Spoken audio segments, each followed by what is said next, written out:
Well, good morning. So, what do you make of it all? 2 weeks have gone by and things have changed dramatically, unexpectedly, and no one imagined what was going to happen. Back in the 60s, there used to be a programme, that was the week that was, David Frost. It was produced, I think, by Ned Sherrin. And I remember Millicent Martin used to be the singer at the beginning and the end of the programme. It was a satirical programme on the establishment. That was the week that was. And it was during that period that Harold Wilson coined the phrase, "A week is a long time in politics." My gosh, here we are, 2016, in the cyber, digital, the social media age. 24 hours is a long time in politics. Life was much slower back in the 60s. That's why Harold talked of a week. So, here we are. We thought Cameron was fine, referendum would be fine, no problem. Everything has been transformed. Cameron gone, Gove gone, Osborne gone, and Theresa May is in, a new Prime Minister. No mandate, not even a mandate of a vote of her party, really, other than the members of Parliament. Now, there's a warning for her about all that. 3 other people were made Prime Ministers and never went to an election. Alec Douglas-Home, he lost to Harold Wilson. Jim Callaghan, he lost to Maggie Thatcher. Gordon Brown, he lost to Cameron.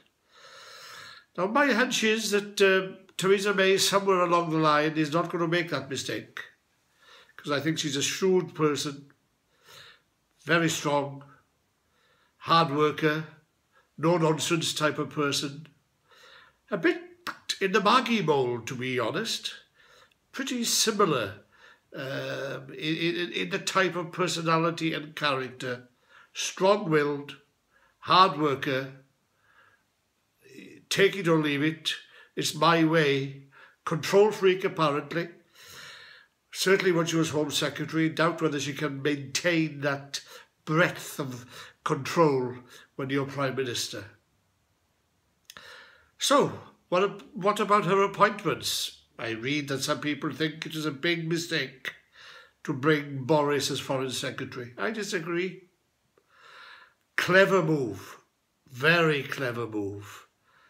What do you do with the naughtiest boy in the class?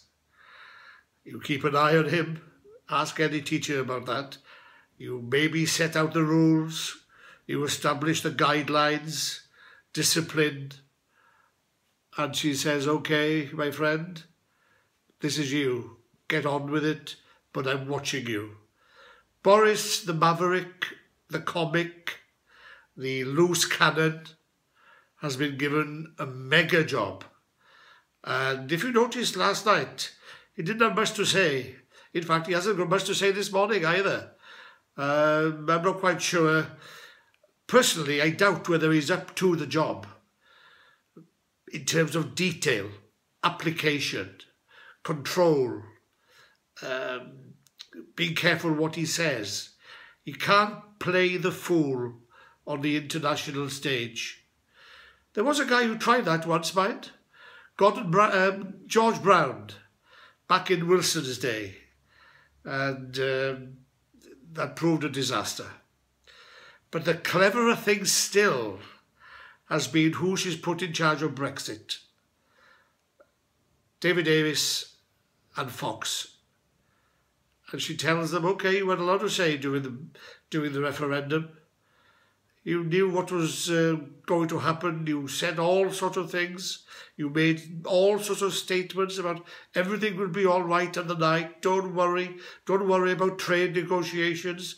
Don't worry about our links with the EU. Don't worry about deals with the rest of the world. Okay? Fine? Get on with it. Very clever. But nevertheless, we live in dead uncertain times. I have never known such a period. Never such a period in my political career. The terms of thinking of who has left power reminds me there's only one period, Harold Macmillan, when he got rid of 6, 7 or 8 cabinet ministers back in the late 50s, and that was called the Night of the Long Knives. Well, this has been the Night of the Long Knives last night, hasn't it, for some people? But forget all that. Forget the machinations of the Tory party, because it ain't going to be easy. It ain't going to be easy for this country.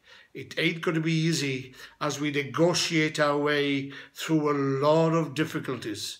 Economic, financial, trading, a lot of uncertainties. Scotland. Hence the reason that Mrs May is slowing things down. And indeed Hammond, the new Chancellor, says, hang on a minute, we probably might not have left the EU by 2022. They try to have a calming influence. Now, I can't cover everything in this video chat, but I will return soon to talk about Labour's problems, to talk about what's likely to happen on the referendum, and where are we there. We're a long way from sorting the referendum issue. Trust me, it was an advisory referendum. Whenever the talk is now, Brexit means Brexit. Well, yes, that's a throwaway statement. Yeah, Brexit does mean Brexit. There is no other word. But what does it mean? Is she serious? Will Parliament ratify it? Will the Community Act of 72 be rescinded? Will Parliament agree to Article 50 being imposed? Endless questions. Endless questions. And then, of course, we've got the fiasco of Labour. In the middle of all this, the Labour Party manages, in the middle of the chaos, the Labour Party manages to add to the chaos in a big way, in a very, very big way. Now, I was involved with the split of 1981 and what happened in the mid-late 70s. There are similarities, but there are differences. It is worse now than then, and I will return one day, very soon, to tell you why it is different, why it is much more serious, and what the future holds for the Labour Party. Well, I am far from clear about that. There we go. New Prime Minister, Boris straddling the world stage. The Brexiteers told to get on with it. The referendum issue full of uncertainties still for the future. Leaving the EU, who knows? We'll be around 2020, 2022 maybe. And then Labour in meltdown. Quite a period. Quite a few hours. Okay, cheers.